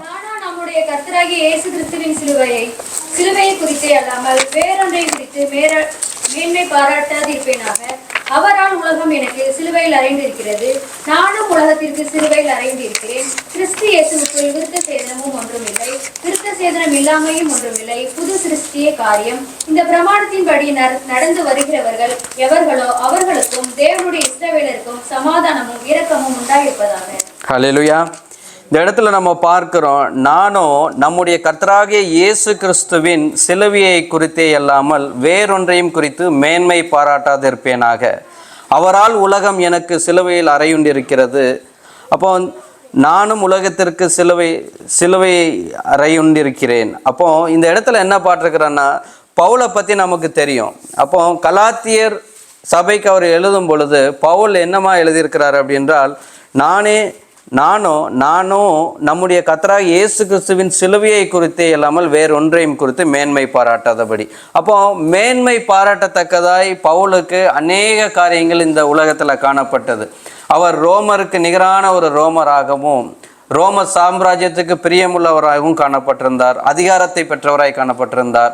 அதே போல இயேசு கிறிஸ்துவை மறுதலிக்க செய்யும்படியாக, அவரை தேவன் என்று ஆராதிக்கிற ஒரு கூட்டத்தை அழிக்கும்படியாய், அப்போ நம்ம அவரை பற்றி அதிகமாக நம்ம படித்திருக்கிறோம். வேதத்தை எல்லாம் அவர் நன்காய், பழைய ஏற்பாட்டை எல்லாம் நன்றாய் அறிந்து, பலிகளை எல்லாம் நன்றாய் அறிந்து காணப்பட்டவராய் காணப்பட்டிருந்தார். ஆனாலும் கூட இந்த இடத்துல தேவன் அவர் தொட்ட பொழுது அப்போ அவர் என்ன சொல்லியிருக்கிறார் அப்படின்னு நம்ம பார்க்கிறோம். இயேசு கிறிஸ்துவின் சிலுவையை குறித்தே அல்லாமல் வேறொன்றையும் குறித்து. அப்போ ஒவ்வொரு நாளும் நம்மளுடைய வாழ்க்கையில் நம்ம எப்படிப்பட்டவர்களாய் காணப்படணும் அப்படின்னா, அவருடைய சிலுவையின் பாதைகளை அறிவிக்கிறவர்களாய் நம்ம காத்து கொண்டிருப்போம் என்றால், அப்போ நம்மளுடைய ஆவல் இன்னும் அதிகமாய் காணப்படும். நம்மளுடைய காத்திருப்பு மிக ஆவலோடு காணப்படும் அவருடைய வருகைக்கு வேண்டி. அப்போ இதை மாத்திரம்தான் பவுல் செஞ்சார்னு நம்ம பார்த்தோன்னா, அநேக காரியங்கள் அப்படி காத்திருக்கிறவங்க என்ன செஞ்சாங்கன்னா, அவருடைய சரீரத்தில் அவங்க துக்கப்பட்டிருந்தாங்க, அவர்கள் புறக்கணிக்கப்பட்டவர்களாய் காணப்பட்டிருந்தாங்க. ஆனாலும் அந்த சிலுவையின் மேன்மையை ஒவ்வொரு நாளும் அவர் அந்த சிலுவையின் மேன்மையை ஆராதிக்கிற ஜனத்தை அழிக்கிறவராய் காணப்பட்ட அந்த சவுலாய் காணப்பட்ட அவர் பவுலாய் கர்த்தர் மாற்றும் பொழுது அந்த இடத்துல அது அறிவிக்கிறதே அவருடைய மேன்மையாய், அவருடைய வாழ்க்கையின் மேன்மையாய் காணப்பட்டது. இந்த பூமியில் அவருக்கு காணப்பட்ட ஆஸ்தியும் பேரும் புகழும் அவர் நஷ்டம் என்று எண்ணினவராய் காணப்பட்டார். இந்த உலகத்திலையும் அதே கிறிஸ்து இயேசுக்குள் விருத்த சேதனமும் ஒன்றுமில்லை. அப்போ ஒரு இஸ்ரவேல் ஜனங்களுக்கு மத்தியில் விருத்த சேதனம் ஒன்றுமில்லை என்றால் உடனே அவங்க செய்கிறது என்னது? கல்லை தான் தூக்குவாங்க, கல்லால் அடித்தே கொள்றதுக்கு பார்ப்பாங்க. ஸோ இந்த இடத்துல பகிரங்கமாய் அவர் சொல்லுகிறது, எது பிரதானம் என்று இஸ்ரவேல் ஜனங்கள் எதிர்பார்த்து கொண்டிருக்கிறாங்களோ அது ஒன்றுமே இல்லை கிறிஸ்துவுக்கு முன்பாய். அவருடைய சிலுவையே எனக்கு மேன்மை, அந்த சிலுவையின் அந்த ரட்சிப்பே எனக்கு மேன்மை என்று அவர் காணப்பட்ட பொழுதுதான் இந்த பூமியில் அந்த கடினமான சூழ்நிலை அது கர்த்தருக்கு மிகுந்த ஒரு ஆவலோடு காத்திருக்கத்தக்கதான ஒரு காரியத்தை அவருக்கு ஏற்படுத்தி கொடுக்கப்பட்டது. இதே போல தான் அவர் மாத்திரம் கிடையாது. லூக்கால நம்ம பார்க்குறோம். லூக்கா 3ஆம் அதிகாரம் 3வது வசனமும் 7வது வசனத்திலையும் நம்ம பார்க்குறோம். யோவான் ஸ்நானன் மனந்திரும்புதலுக்கேன ஊழியத்தை, மனந்திரும்புதலுக்கு ஏதுவான ஊழியத்தை செய்வதை மேன்மையாக கொண்டான். அப்போ அந்த பூமியில் அநேக அப்போஸ்தலர்களை பார்க்கிறோம், தேவ ஜனங்களை பார்க்கிறோம். இந்த பூமியில் எது மேன்மையான காரியம்? கர்த்தருக்கென்று காத்திருக்கிறவர்கள் எது மேன்மையான காரியமாய் அவருடைய வாழ்க்கையில் காணப்பட்டார்கள் என்று நம்ம பார்த்து கொண்டிருக்கிறோம். வாசிக்கலாம். லூக்கா 3ஆம் அதிகாரம் 3வது வசனத்திலிருந்து 7வது வசனம் வரை. கர்த்தருக்கு வழியை ஆயத்தப்படுத்துங்கள், அவருக்கு பாதைகளை செவ்வை பண்ணுங்கள் என்றும், பள்ளங்கள் எல்லாம் நிரப்பப்படும், சகல மலைகளும் குன்றுகளும் தாழ்த்தப்படும், கோணல் அளவைகள் செவ்வையாகும், கரடானவைகள் சமமாகும் என்றும், மாம்சமான யாவரும் தேவனுடைய ரட்சிப்பை காண்பார்கள் என்றும், வனாந்தரத்திலே கூப்பிடுகிறவனுடைய சத்தம் உண்டாகும் என்று ஏசாயா தீர்க்கதரிசி ஆகமத்தில் எழுதியிருக்கிற பிரகாரம் அவன் யோர்தான் நதிக்கு அருகான தேசமங்கு போய் பாவ மன்னிப்புக்கென்று மனம் திரும்புதலுக்கேற்ற ஞானஸ்தானத்தை குறித்து பிரசங்கித்தான். ஹல்லேலூயா. ஸோ இந்த இடத்துல ஒரு ஊழியத்தை மேன்மையாக எண்ணி ஒருத்தர் செய்து கொண்டிருந்தார். அவர்தான் யோவான் ஸ்நானன். அப்போ யோவான் ஸ்நானன் இதற்கென்றே கர்த்தர் தெரிந்த ஒரு பாத்திரமாய் காணப்பட்டிருந்தார். தெரிந்த பாத்திரமாய் தான் இந்த நாட்களில் நாமளும் காணப்படுகிறோம். அப்போ தெரிந்த பாத்திரமாய் காணப்படுகிற நாம் இவர்களை போலவே நம்ம கர்த்தருக்கு மேன்மையான காரியத்தை செய்கிற பிள்ளைகளாய் நம்ம காணப்படுகிறோமா?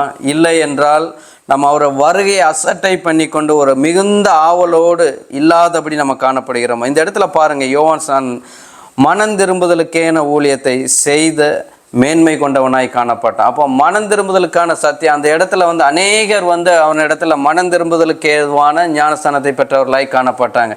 அவனுக்கு செய்யப்பட்ட அந்த ஊழியத்தை செம்மையாய் செய்தான். அப்போ அவருடைய மரணத்தை நம்ம பார்க்கும் பொழுது தலை வெட்டப்பட்டவனாய் காணப்பட்டான். அப்போ நம்ம என்ன பார்க்கிறோம்? இந்த இடத்துல இந்த பூமிக்குரிய மேன்மையை குறித்து நம்ம அதிகமாய் நம்ம ஓடிக்கொண்டிருக்கிறோம். இப்படிப்பட்ட ஒரு காரியத்தை காத்து கொண்டிருக்கிறோம் என்று நம்ம மாயமாய் சொல்லிக்கொள்ளாதபடி நம்மளுடைய செயல்களில், நம்மளுடைய வாழ்க்கையில், நம்மளுடைய சிலுவையை குறித்த அந்த காத்து கொண்டிருக்கிற அந்த கர்த்தரை குறித்த அந்த காத்திருப்பில் நம்மளுடைய குவாலிட்டியே நம்மளை காண்பித்து கொடுத்து விடும் நம்ம எந்த அளவுக்கு வாஞ்சையாய் காணப்படுகிறோம் அப்படின்ட்டு. அப்போ இந்த இடத்துல மனம் திரும்புதலுக்கேன ஞானஸ்தானத்தை அவன் கொடுத்தவனாய் காணப்பட்டான். அடுத்தபடியாக நம்ம பார்க்குறோம் பிலிப்பியர் எழுதிய அதிகாரத்தில் பவுல் இப்படியாய் தன்னை குறித்து சொல்லுகிறார். பவுல் கர்த்தரை அறிகிற அறிவின் மேன்மைக்காக எல்லாவற்றையும் நஷ்டம் என்று எண்ணிக்கொண்டு. அப்போ மிகுந்த அவளோட காத்திருக்கிற நாம் இந்த பூமியில் அவரை அறிகிற அறிவை தவிர மீதி எல்லாம் நஷ்டம் என்று எண்ணி காத்து கொண்டிருக்கிறவர்களாய் காணப்பட வேண்டும். அப்படி இருப்போம் என்றால் மிகுந்த ஆவல் அவருடைய வருகையை குறித்து நமக்கு காணப்படும். வாசிக்கலாம் பிலிப்பியர் 3ஆம் அதிகாரம் 1 முதல் 8 வசனம் வரை. சகோதரரே, கர்த்தருக்குள் சந்தோஷப்படுங்கள். எழுதினவைகளோ எழுதுவது எனக்கு வருத்தம் அல்ல, அது உங்களுக்கு நலமாய் இருக்கும். நாய்களுக்கு எச்சரிக்கையா இருங்கள், கொள்ளாத வேலையாட்களுக்கு எச்சரிக்கையா இருங்கள், சுண்ணத்துக்காரருக்கு எச்சரிக்கையா இருங்கள். ஏனெனில் மாம்சத்தின் மேல் நம்பிக்கையா இராமல் ஆவியினாலே தேவனுக்கு ஆராதனை செய்து கிறிஸ்து இயேசுவுக்குள் மேன்மை பாராட்டுகிற நாமே விருத்த சேதனம் உள்ளவர்கள். மாம்சத்தின் மேல் நம்பிக்கை வைக்க வேண்டுமானால் நானும் வைக்கலாம். வேறொருவன் மாம்சத்தின் மேல் நம்பிக்கையா இருக்க நினைத்தால் நான் அதிகமாய் எப்படி செய்யலாம்? நான் 8ஆம் நாளிலே விருத்த சேதனம் அடைந்தவன். இஸ்ரவேல் வம்சத்தான், பென்யமீன் கோத்திரத்தான், எபிரெயரில் பிறந்த எபிரெயன், நியாய பிரமாணத்தின்படி பரிசேயன், பக்தி வைராக்கியத்தின்படி சபையை துன்பப்படுத்தினவன், நியாய பிரமாணத்திற்குரிய நீதியின்படி குற்றஞ்சாட்டப்படாதவன். ஆகிலும் எனக்கு லாபமாய் இருக்கிறவைகளவனோ அவைகளை கிறிஸ்துவுக்காக நஷ்டம் என்று எண்ணினேன். இப்போ இந்த இடத்துல நம்ம என்ன பார்க்குறோம்னா 8வது வசனத்தை முக்கியமாக நம்ம பார்க்குறோம். அது மாத்திரமல்ல, என் கர்த்தராகிய கிறிஸ்து இயேசுவை அறிகிற அறிவின் மேன்மைக்காக எல்லாவற்றையும் நஷ்டம் என்று எண்ணிக்கொண்டிருக்கிறேன். அப்போ எல்லாமே இந்த பூமியில் ஒரு தேவைகளான நான் ஒரு குவாலிஃபைடாக எனக்கு கிடைக்கிற சிச்சுவேஷனில் காணப்பட்டாலும், ஆனால் இதெல்லாம் நான் நஷ்டம் என்று தள்ளி அவரை அறிகிற அறிவை மாத்திரமே நான் மேன்மையாய் காணப்படுகிறேன் அப்படின்று இந்த இடத்துல சொல்லுகிறார். அப்போ நம்மளுடைய வாழ்க்கை இந்த நாட்களில் இப்போ நமக்கு சபைக்கு வருவதையே நம்ம கடினமாய் காணப்படுகிற சூழ்நிலை அநேகருக்கு, சில பேருக்கெல்லாம் உண்டு. அப்போது சபைக்கு வருவதே நமக்கு ஒரு துக்க நாளாய் காணப்படுகிறதா, இல்லை ஒரு கஷ்டமாய் வர வேண்டியது சூழ்நிலையாய் காணப்படுகிறதா, இல்லை அப்படின்னா சூழ்நிலை வாய்த்தால் நம்ம வரலாம் என்ற சூழ்நிலை காணப்படுகிறதா? இது குற்றப்படுத்துவதற்காக அல்ல. ஒவ்வொரு சூழ்நிலையும் இந்த பூமியில் நமக்கு முன்பாய் அப்படி தான் அமைந்து கொண்ட காரியங்களாய் காணப்படும். ஆனாலும் நம்மளுடைய வாஞ்ச, அவருக்கு வேண்டி மிகுந்த ஆவலோடு காத்திருக்கிற நம்மளுடைய வாஞ்ச, அப்போது நம்ம இப்போ இதில் என்ன பார்த்தோம் அப்படின்னா சிலுவையின் மேன்மை குறித்தே என்று பவுல் சொன்னதை பார்த்தோம். அப்போ யோவான் ஸ்நானன் என்ன சொல்லிட்டு இருந்தான், அவருடைய மனம் திரும்புதலுக்கேன்னு ஞானஸ்தானம் கொடுக்குற அந்த ஊழியமே முக்கியம் அப்படின்ட்டு அவருடைய ஸ்தானத்தில் காணப்பட்டார். இந்த இடத்துல கர்த்தரை அறிகிற அறிவின் மேன்மைக்கு மீது எல்லாமே எனக்கு இந்த உலகத்தில் காணப்படும் எல்லாமே நஷ்டம் அப்படிங்கிற அந்த ஒரு வாஞ்சையோடு பவுல் இந்த இடத்துல காணப்பட்டார். இப்படியெல்லாம் காணப்படும் பொழுது, இப்படியெல்லாம் ஊழியர்கள் அவர்களுடைய கர்த்தருடைய ராஜ்யத்தை விதைத்து கொண்டு அவருடைய வருகையை எதிர்பார்த்து கொண்டு, கர்த்தருடைய வருகைக்கு வேண்டி சீக்கிரமாய் அவர் வர வேண்டும் அப்படின்னு ஆவலோடு காத்திருங்க அப்படின்ட்டு ஊழியக்காரர்கள் எழுதுறாங்கங்கும் பொழுது எப்படிப்பட்ட அவங்க ஒரு எதிர்பார்ப்போடு காத்து கொண்டிருப்பார்கள். அப்போது நம்ம இந்த நாட்களில் அவரை குறித்த ஒரு அறிவு நமக்கு இருக்கும் என்றால் நம்மளுடைய எதிர்பார்ப்பு மிகுந்த ஆவலோடு காணப்படும் அல்லவா? ஹல்லேலூயா. அப்போ மிகுந்த ஆவல் காணப்பட வேண்டும் என்றால் அவரை அறிகிற அறிவின் காரியத்தில் நம்ம மிகவும் வாஞ்சையுள்ளவர்களாய் காணப்பட வேண்டும். அப்போ கர்த்தரை அறிகிற அறிவு என்பது இந்த நாட்களில் அறிவு போதிக்கப்படும் பொழுது தான், அதை கற்றுக்கொள்ளும் பொழுது தான் நமக்கு அந்த அறிவுங்கிறது பெருகும். அப்போ கற்றுக் கொடுக்கப்படுகிறது நமக்கு இந்த இடத்துல என்பது நம்ம எல்லாருக்கும் அறிந்தவர்களாய் காணப்படுகிறோம். அப்போ கற்றுக் கொடுப்பதை நாம் பெற்றுக்கொண்டால் மாத்திரம்தான், பெற்றுக்கொண்டதை நாம் பயன்படுத்தினால் மாத்திரம்தான் அது நமக்கு பெருகினதாய் காணப்படும். இப்போ ஒரு இடத்துல ஒரு சாதாரண ஒரு பைசா நம்ம சேவிங் பண்ணணும் அப்படின்னாலும் கூட நம்ம சின்ன பிள்ளையில ஸ்கூல்ல எல்லாம் சொல்லுவாங்க, ஒரு உண்டியல் எடுத்து அதுக்குள்ளே போடுங்க அப்படின்ட்டு. அப்போது ஒரு பொருளாதாரத்தில் நம்ம உயரணுன்ட்டு நம்ம யோசித்து வச்சோம்னா நம்ம நிறைய சம்பளம் வாங்குவது மாத்திரம் இல்லை, அது ஒரு இடத்துல சேமித்து வைக்க வேண்டும். அப்போ சேமித்து வைக்கிறது பெருகி கொண்டே இருக்க வேண்டும். அப்போனா தான் ஒரு ஸ்டேஜில் உங்களை ஒரு ஃபினான்சியல் ஃப்ரீடமாக, ஒரு பொருளாதாரத்தில் உயர்ந்தவர்களாக, அதே போல் தான் ஒரு நாலேஜும் நீங்கள் ஒரு துறையில் நீங்கள் பேசிக்காக படித்தவங்களாக காணப்படுவோம். அதுக்கப்புறம் அந்த துறையை குறித்து ஸ்பெஷாலிட்டின்ட்டு போவோம். நம்ம மருத்துவத்துறையிலலாம் எங்கள் ஃபீல்டெல்லாம் பார்த்தோம் அப்படின்னா ஒவ்வொரு துறையிலையுமே சாதாரண முந்தி ஆரம்ப காலத்தில் ஒரு 25 வருஷத்துக்கு முன்பு ஒரு எம்பிபிஎஸ் படித்த டாக்டரையும் எல்லா காரியத்தையும் டீட்டெயிலாக எல்லா கேஸையுமே ஹேண்டில் பண்ணுவாங்க. அதுக்கப்புறம் நாட்கள் போக போக ஒவ்வொரு ஸ்பெஷாலிட்டிக்கும் ஹார்ட்னா கார்டியாலஜிஸ்ட் அப்படின்னு செப்பரேட்டாக இருந்துச்சு. இப்போ கார்டியாலஜிஸ்ட்லேயே நம்ம பார்த்தோம் அப்படின்னா தொராசிக் சர்ஜன் அப்படின்ட்டு ஒரு செப்பரேட்டாக, அப்போ கார்டியாக் ஃபிசிஷியன் அப்படின்னு ஒரு செப்பரேட்டாக, அப்போ ஒவ்வொருத்தர்லேயும் ஒவ்வொரு ஸ்பெஷாலிட்டி. அப்போ டீப்பராக போக போக போக வந்து நீங்கள் அந்த ஸ்பெஷாலிட்டியில் வந்து நீங்கள் தேடினவர்கள். அப்போ இது எல்லாமே என்ன அப்படின்னா, அவங்க ஒவ்வொரு அந்த துறையை குறித்து அதிகமாய் கற்றுக்கொண்டே இருக்கிறாங்க. அவங்க கற்றுக்கொண்டு வரும்பொழுது தான் ஒரு ஸ்டேஜில் வந்து he is a consultant, he is the specialist அப்படிங்கிற ஒரு ஸ்டேஜுக்கு அவங்க வராங்க. அப்போ இந்த இடத்துல நம்ம என்ன பார்க்குறோம், வேதத்தை நம்ம சபைக்கு வருவது மாத்திரமல்ல, ரெகுலராக நம்ம வாசிக்கிறது மாத்திரமல்ல, அந்த வேதத்தின்படி நம்ம நடக்கும் பொழுது இன்னும் ஒவ்வொரு நாளும் கர்த்தர் என்ன கற்றுக் கொடுக்கிறார், அந்த அருகில் இன்னும் அவரை அறியணும். தேவன் மாம்சத்தில் வெளிப்பட்டார் அல்லவோ, அவர் ஏன் மாம்சத்தில் வெளிப்பட்டார், அவர் ஏன் இந்த காரியத்தை செய்யணும், அப்போ அந்த நம்ம சரியான தேவனை அறிந்திருக்கிறோமா, அப்போ அந்த தேவனைத்தான் நான் ஆராதிக்கிறேனா, அந்த தேவனைத்தான் நான் வருகைக்கு வேண்டி காத்து கொண்டிருக்கிறேனா அப்படிங்கிற ஒரு அறிவு வேணும் என்றால் நம்ம முதலாவது ஆரம்பமாய் செய்ய வேண்டிய காரணமாகவே நம்ம எலிமெண்ட்ரி ஸ்கூல் போகிற மாதிரி வேதத்தை நாம் திறக்கிறவர்களாய் காணப்பட வேண்டும். அப்போ வேதத்தை அப்படி தான் பவுல் கர்த்தர் அவனை சந்தித்த பொழுது உடனே அவன் ஒப்பு கொடுத்தவனாய் காணப்பட்டார். உடனே ஒப்பு கொடுத்தவர் மாத்திரமல்ல, எப்படி ஒரு ராங் ஸ்டேட்மெண்ட்டில் அவர் இருந்தாரோ இந்த கர்த்தரை இயேசு கிறிஸ்துவை குறித்து, அப்படியே நேரான ஸ்டேட்மெண்ட்டுக்கு மாறிட்டார். நம்ம பூமியில் ரட்சிக்கப்படுவதற்கு முன்பு நம்மளுடைய பழைய வாழ்க்கை கிறிஸ்துவுக்கு விரோதமான வாழ்க்கையாய் காணப்பட்டிருக்கலாம். கிறிஸ்து நம்ம வாழ்க்கையில் வந்துட்டாரா, அப்போ நம்மளுடைய வாழ்க்கை அப்படியே டோட்டலாக நேரான வாழ்க்கைக்கு கொண்டு போகணும். அதுதான் செம்மையான வழிகள். அப்போ அந்த செம்மையான வழிகளில் நம்மளுடைய வாழ்க்கையை நம்ம எடுத்து கொண்டு செல்ல வேண்டும். அப்படி செல்லவில்லை என்றால் அவர் கர்த்தருக்கு வேண்டி நம்ம காத்திருக்கிறவரா இல்லை, கர்த்தருடைய நாள் நமக்காய் காத்து கொண்டிருக்கிறது. ஹல்லேலூயா. இப்போ கர்த்தருக்கு வேண்டி நம்ம காத்திருக்கிறதும் கர்த்தருடைய நாள் நமக்கு வேண்டி காத்திருக்கிறதுக்கும் வித்தியாசங்கள் நிறைய காணப்படுகிறது. கர்த்தருக்கு வேண்டி நம்ம காத்துட்டு இருக்கிறோம்னா ஆயத்தமாய் நம்ம காத்துட்டு இருக்கிறோன்னு அர்த்தம். அவருடைய ராஜ்யத்தில் பிரவேசிக்க போகிறோங்கிற ஆயத்தமாய் காத்து கொண்டு இருக்கிறோன்னு அர்த்தம். நம்ம கர்த்தருடைய நாளுக்கு வேண்டி நம்ம காத்திருக்கிறோம் என்றால் அவரை ஏற்றுக்கொள்ளாதவர்கள், அவருடைய சத்தியத்தை பிரியமில்லாதவர்கள், அவரை அசட்டை பண்ணி கொண்டு இருக்கிறவர்கள் அந்த ஆக்கினைக்கு, அந்த அழிவுக்கு நேராய் காத்திருக்கிறார்கள் என்றுதான் வேதம் இந்த நாட்களை நமக்கு கற்றுக்கொண்டிருக்கிறது. அப்போ இந்த நாட்களையும் நம்ம மிகுந்த ஆவலோடு காணப்படுகிறவர்கள், அப்போ கர்த்தர் விரும்புகிற வண்ணமாய் எல்லாவற்றையும் நம்ம கர்த்தர் விரும்புகிற வண்ணமாய் நம்முடைய வழிகளெல்லாம் செவ்வையானதாய் காணப்பட வேண்டும். அவருடைய விருப்பத்தின் பிரகாரம் நம்ம வாழ்க்கை காணப்பட வேண்டும்.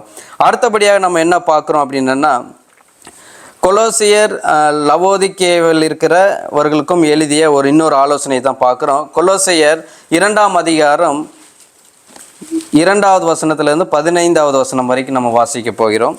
கொலோசியர் 2:2 முதல் 15.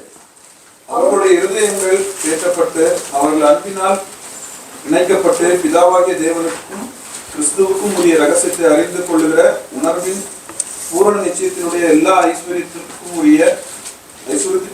உரியவர்களாக வேண்டும் என்றே இப்படி விரும்புகிறேன். அவருக்குள் ஞானம், அறிவு என்பவைகளாகிய பொக்கிஷங்கள் எல்லாம் அடங்கியிருக்கிறது. ஒருவனும் நயவசனத்தினாலே உங்களை வஞ்சியாதபடிக்கு இதை சொல்லுகிறேன். சரீரத்தின்படி நான் தூரமாக இருந்தும் ஆவியின்படி உங்களுடனே கூட இருந்து உங்கள் ஒழுங்கையும் கிறிஸ்துவின் மேலுள்ள உங்கள் விசுவாசத்தின் உறுதியையும் பார்த்து சந்தோஷப்படுகிறேன்.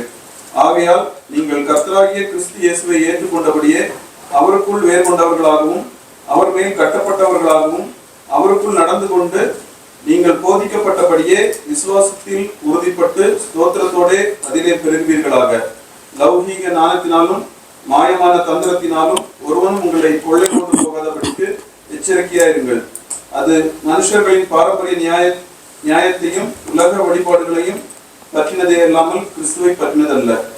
ஏனென்றால் தேவத்துவத்தின் பரிபூர்ணம் எல்லாம் சரீர பிரகாரமாய் அவருக்குள் வாசமாய் இருக்கிறது.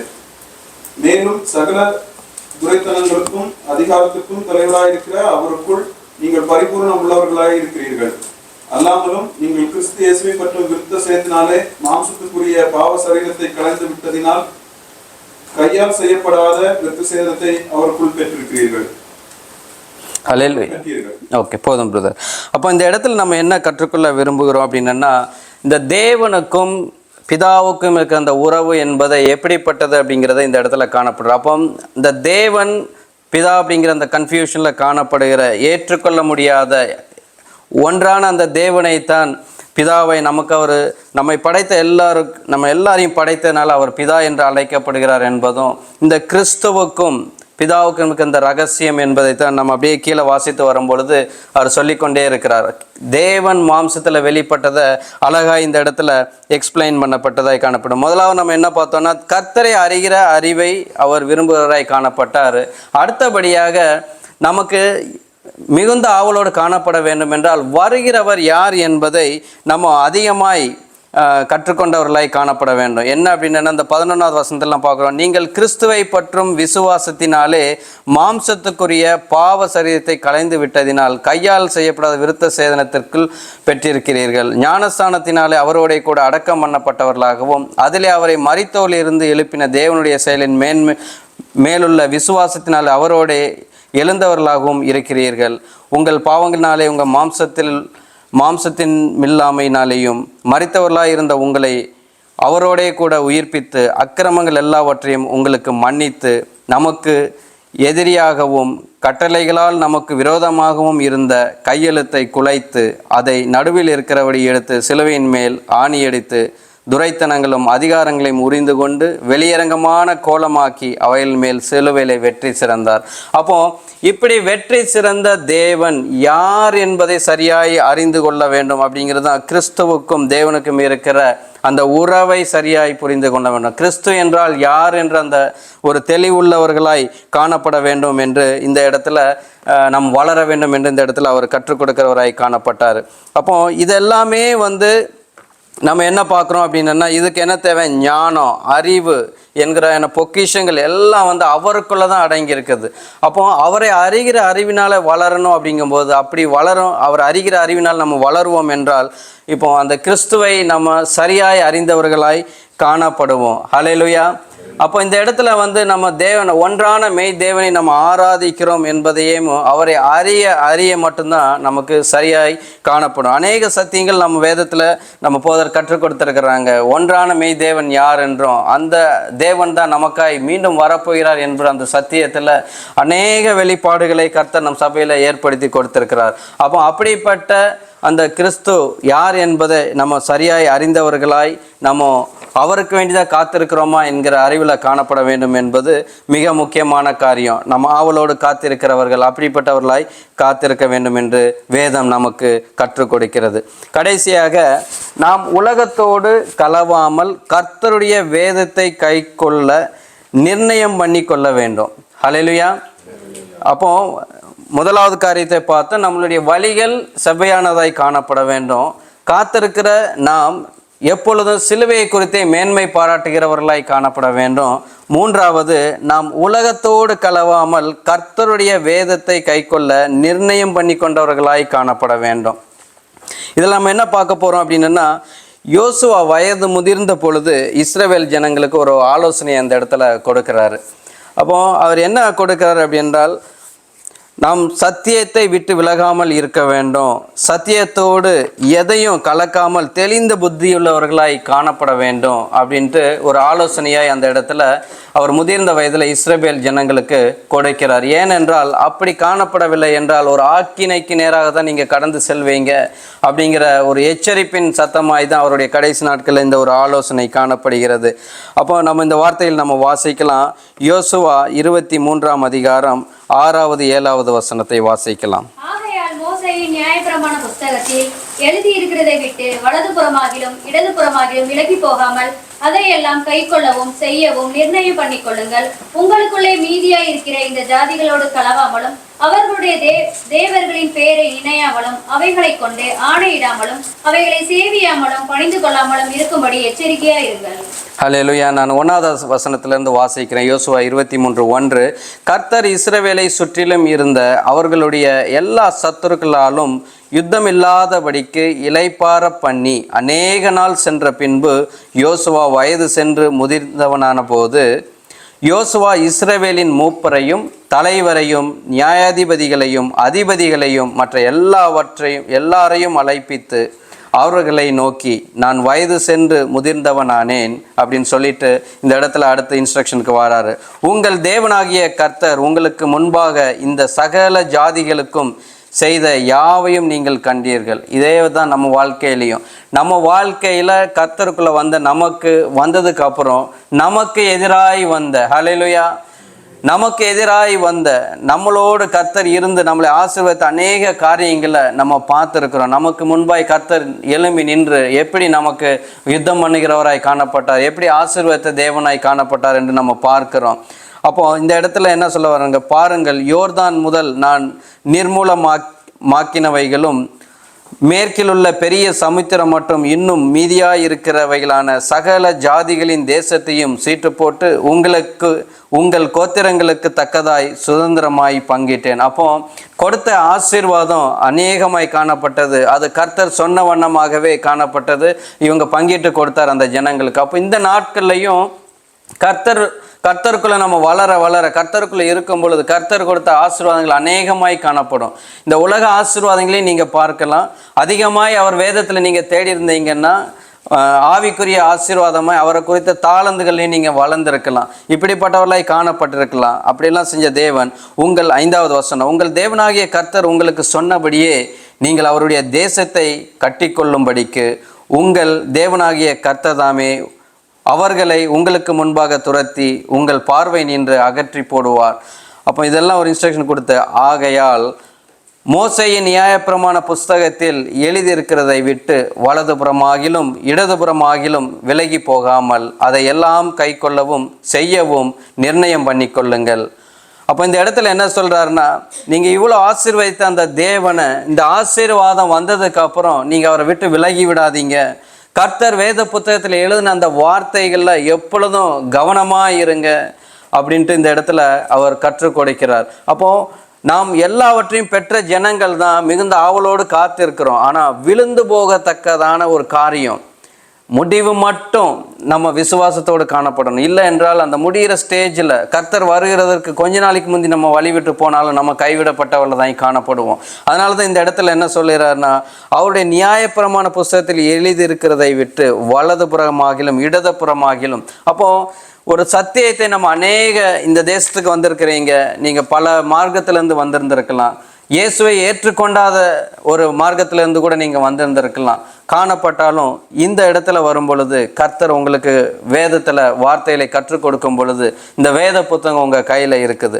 அப்போ நீங்கள் காத்திருக்கிறவர்கள் இந்த வேத புத்தகத்தில் இருக்கிற விசுவாசத்தை விட்டு, அந்த ஒன்றான மெய் தேவன் யார் என்று அந்த அறிவை விட்டு டிஸ்ட்ராக்ட் பண்ணுற எந்த காரியங்கள் வந்திருந்தாலும் நீங்கள் கொஞ்சம் கூட நீங்கள் இடரல் அடையக்கூடாது.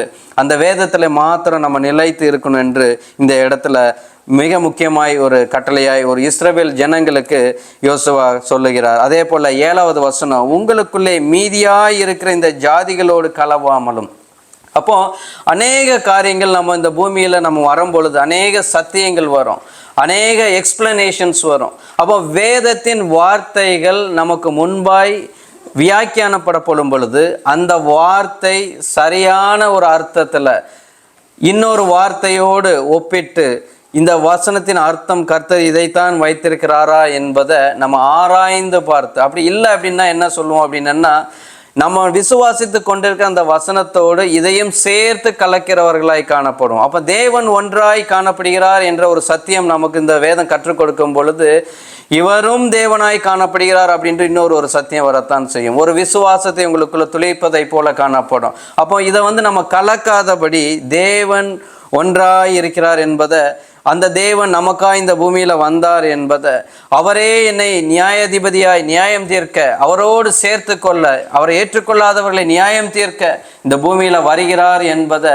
சரியாய் நீங்கள் அறிந்தவர்களாய் காணப்பட வேண்டும். வேறு ஏதாவது அந்த விசுவாசத்தை குலைக்கும்படியாய் இன்னொரு காரியத்தை நீங்கள் அது கூட மிக்ஸ் பண்ணிக்கிட்டீங்க அப்படின்னு சொன்னீங்கனாலும் கூட அந்த இடத்துல நம்ம வழி விட்டு கடந்து செல்கிறவர்களாய் காணப்படுவோம். அதைத்தான் 7வது வசனம், உங்களுக்குள்ளே மீதியாய் இருக்கிற இந்த ஜாதிகளோடு கலவாமல் அவருடைய தேவர்களின் பேரை நினையாமலும் அவர்களை கொண்டு ஆணையிடாமலும் அவைகளை சேவியாமலும் பணிந்து கொள்ளாமலும் இருக்கும்படி எச்சரிக்கையாயிருங்கள் அப்படின்ட்டு இங்கே ஒரு எச்சரிப்பின் மணியை இஸ்ரவேல் ஜனங்களுக்கு கற்றுக் கொடுக்கிறார். ஹல்லேலூயா.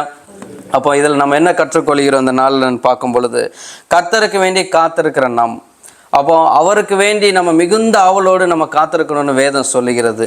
அப்படி மிகுந்த ஆவலோடு காத்திருக்கிற நாம் எப்படி இருக்க வேண்டும் அப்போ அவருடைய வழி, நம்மளுடைய வழிகள் அவருக்கு முன்பாய் செவ்வையானதாய் காணப்படுகிறதா? அப்படி செவ்வையான வழிகள் நம்ம வாழ்க்கையில் காணப்படுவோம் என்றால் நம்ம மிகுந்த ஆவலோடு காணப்படுவோம். இந்த நாட்களில் நம்மளுடைய வழிகள் செவ்வையாய் நம்ம மந்தமாக இருக்கிறதுக்கு காரணம் நம்மளுடைய வழிகள் செவ்வையானதாய் காணப்படவில்லை.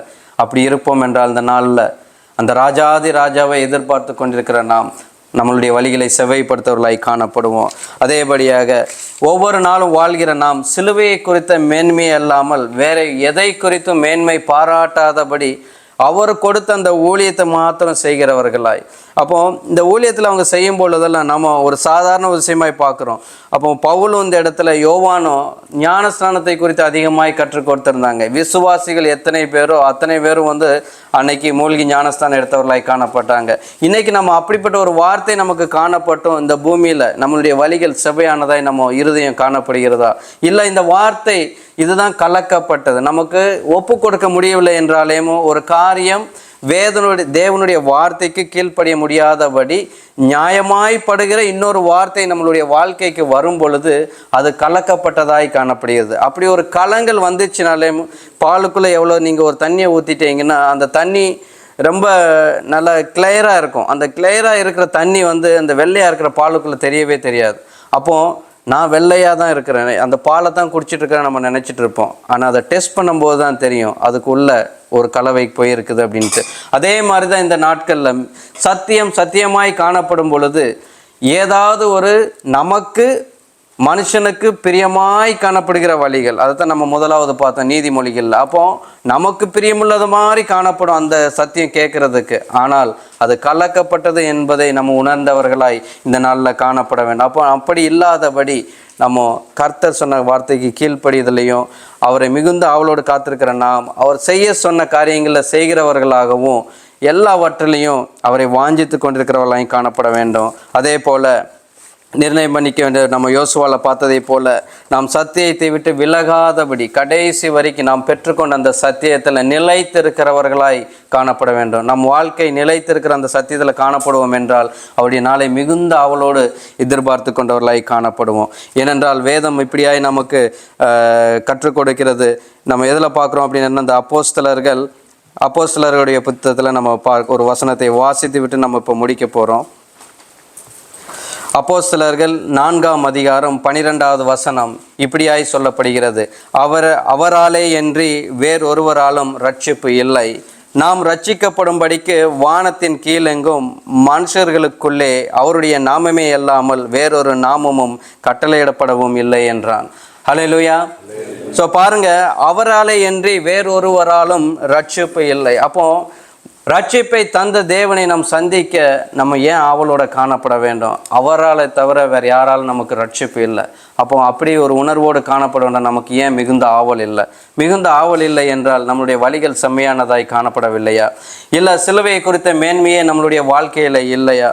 இல்லை என்றால் சத்தியத்தில் நம்ம சத்தியத்துக்குள்ளே வேறு ஏதாவது நம்ம விசுவாசத்தை குலைக்கத்தக்கதான நமக்கு ஒரு டிஸ்ட்ராக்ட் பண்ணத்தக்கதான ஒரு கலவை ஏதாவது சத்தியம் நம்மளை கலந்து விட்டோமா?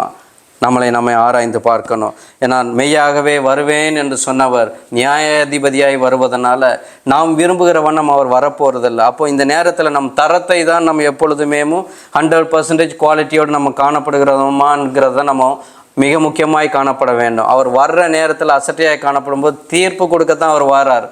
இனிமே ஜட்ஜ்மெண்ட் கொடுக்க மட்டும்தான் வராரு. கேஸை ரீஓப்பன் பண்ணி ஓகே இதனால் நீ என்னை ஏற்றுக்கொள்ளையா, இந்த சுச்சுவேஷனால் நீ இப்படி இருக்க போறியானவர் நம்மளை ஆராய்ந்து பார்க்க வருகிறவராய் வரப்போகிறதில்லை. நியாயாதிபதியாய் அவர் வரப்போகிறார். தண்டனை கொடுக்க போகிறவர் வரப்போகிறார். சேர்த்து கொள்ளுகிறவராய் அவர் வரப்போகிறார். அதனால தான் இப்படியாய் போடப்படுகிறார். அவராலே இன்றி வேறொருவராலும் ரட்சிப்பு இல்லை. நாம் ரட்சிக்கப்படும்படிக்கு வானத்தின் கீழெங்கும் மனுஷருக்குள்ளே அவருடைய நாமமே அல்லாமல் வேறொரு நாமம் கட்டளையிடப்படவும் இல்லை. ஹல்லேலூயா. அந்த தேவனை நாம் ஆராதிக்க, நாம் சந்திக்க மிகுந்த ஆவலோடு காணப்பட வேண்டும். இன்றைய பார்த்த இந்த காரியங்களில் நம்ம எதிலையாவது குறைபட்டவர்களாய் காணப்படுகிறோமா? நாமே ஆராய்ந்து பார்க்கணும். நம்ம குறைபட்டவர்களாய் காணப்படுவோம் என்றால் அப்போ நம்மளுடைய வழிகளை நம்ம பார்ப்போம். கிறிஸ்துவை குறித்த மேன்மை நம்ம வாழ்க்கையில் முக்கியத்துவப்படுதான்னு நம்ம பார்ப்போம். சத்தியத்தில் நம்ம கலக்காதபடி சரியான ஒரு சத்திய விசுவாசத்தில் என்னை யார் அந்த ரட்சித்தார், யார் அந்த ஒன்றான மெய்தேவன், அவரே நியாயாதிபதியாய் வருகிறார் என்ற அந்த உணர்வு நமக்குள்ள காணப்படுகிறதா என்று நம்ம பார்ப்போம். இந்த கர்த்தராகிய இயேசு கிறிஸ்துவின் நாமத்திற்கு மிக முக்கியத்துவம் கொடுக்கிறவர்களாய் நாம் பார்ப்போம். ஒரு பாடலை பாடி இந்த வார்த்தை நான் முடிக்க விருப்பப்படுகிறேன். வானத்திலும் இந்த பூமியிலும் வல்லமையான ஒரு நாமம் உண்டு. வானத்திலும் இந்த பூமியிலும் வல்லமையான ஒரு நாமம் உண்டு. மனுஷருக்குள்ளே வல்லமையான வேறொரு நாமமில்லை. மனுஷருக்குள்ளே வல்லமையான வேறொரு நாமமில்லை. அவர் நாமம் இயேசு கிறிஸ்து, அவர் நாமம் இயேசு கிறிஸ்து, அவர் நாமம் இயேசு கிறிஸ்து, அவர் நாமம் இயேசு கிறிஸ்து. அவர் நாமத்தில் மன்னிப்பு உண்டு, அவர் நாமத்தில் ரட்சிப்பு உண்டு. சொல்லலாமா? அவர் நாமத்தில் மன்னிப்பு உண்டு, அவரே ரட்சிக்கிற தேவன் அவர் உண்டு. அவர் நாமத்தில் ரட்சிப்பு உண்டு. நாம் ரட்சிக்கப்படுவதற்கென்று வேறே நாமம் நமக்கில்லையே. நாம் ரட்சிக்கப்படுவதற்கென்று வேறே நாமம் நமக்கில்லையே. அவர் நாமம், அவர் நாமம் இயேசு கிறிஸ்து, அவர் நாமம் இயேசு கிறிஸ்து.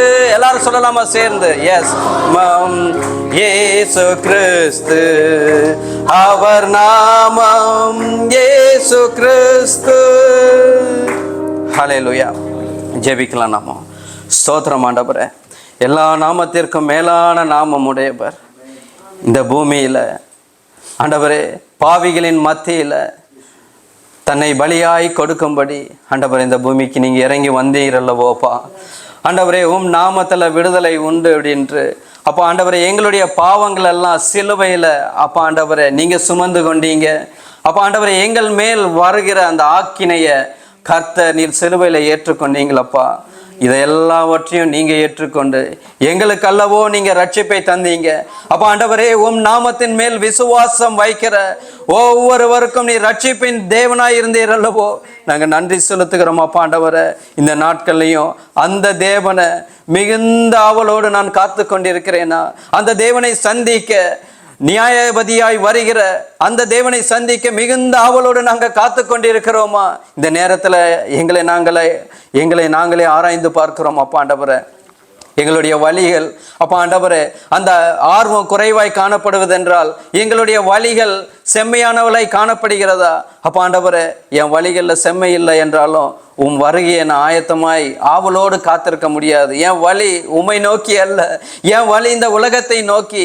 அப்பா, என் வழி என்னுடைய கீழ்ப்படியாமையை நோக்கி, இந்த உலக இச்சையை நோக்கி, மந்தமான நிலையை நோக்கி, உம்மை குறித்த அறிவில்லாது காணப்படும் என்றால் இந்த நேரத்தில் எங்களை நாங்கள் ஒப்பு கொடுக்கிறோம் ராஜா.